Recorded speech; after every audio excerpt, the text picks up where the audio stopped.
Monday afternoon ഒരുപാട് നാളായി ഇങ്ങനെ ഒന്ന് റെസ്റ്റ് എടുത്തിട്ട്. ശരിക്കും പറഞ്ഞാൽ രാവിലെ കുറുക്കുണ്ടാക്കി കഴിച്ചിട്ട് നല്ല രീതിയിൽ കിടന്നുറങ്ങി. എന്താണെന്നറിയില്ല, വല്ലാത്തൊരു മടിയും ജോലിയൊക്കെ ചെയ്യാനൊരു മടുപ്പ് തോന്നി. അപ്പോൾ കുറേ നാളായി ഇങ്ങനെ ഒന്ന് റെസ്റ്റ് എടുത്തിട്ട്. അപ്പം ഇടയ്ക്കിടയ്ക്ക് മോള് വന്ന് വിളിക്കുമ്പോൾ അവൾക്ക് എന്തെങ്കിലും വേണമെങ്കിൽ എടുത്ത് കൊടുത്തിട്ട് മോൻ ഉറക്കമായിരുന്നു. അപ്പോൾ അവൻ്റെ കൂടെ ഞാനും കിടന്ന് നന്നായിട്ട് ഉറങ്ങി. ഉച്ചയ്ക്ക് നല്ല വിശപ്പ് തട്ടിയപ്പോഴാണ് എഴുന്നേറ്റ്. അപ്പോഴത്തേക്ക് സമയം 1:30 കഴിഞ്ഞായിരുന്നു.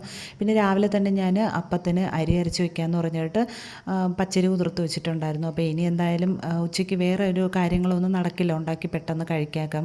കാരണം വേറെ ഇനി ചോറും കറിയൊക്കെ വെക്കുമ്പോൾ ഒരുപാട് സമയം, തലേദിവസത്തെ മീൻകറി ഉള്ളതുകൊണ്ട് തന്നെ ഞാൻ വിചാരിച്ചു നീർദോശയുടെ കൂട്ട് പോലെ കുറച്ച് കട്ടിക്കരച്ചിട്ട് ദോശ ഉണ്ടാക്കി എടുക്കാമെന്ന് വിചാരിച്ച് തേങ്ങയും ജീരകവും കുറച്ച് ഉപ്പും ചോറും ഒക്കെ ചേർത്തിട്ട് പച്ചരി ഒന്ന് കട്ടിക്ക് അരച്ചെടുത്തു. അത് കഴിഞ്ഞിട്ട് ദോശയൊക്കെ ഒഴിച്ച് വെച്ചതിൻ്റെ കൂട്ടത്തിൽ തന്നെ വീടൊന്നും തൂത്തൊരു ഒരു ജോലിയും ഞാൻ ചെയ്തിട്ടില്ലായിരുന്നു. എന്താണെന്നറിയില്ല, സാധാരണ രാവിലെ ഞാൻ എല്ലാ ജോലിയും ചെയ്തിട്ടാണ് സമയമുണ്ടെങ്കിൽ മോൻ്റെ കൂടെയൊക്കെ കുറച്ച് നേരം കിടക്കുന്നത്.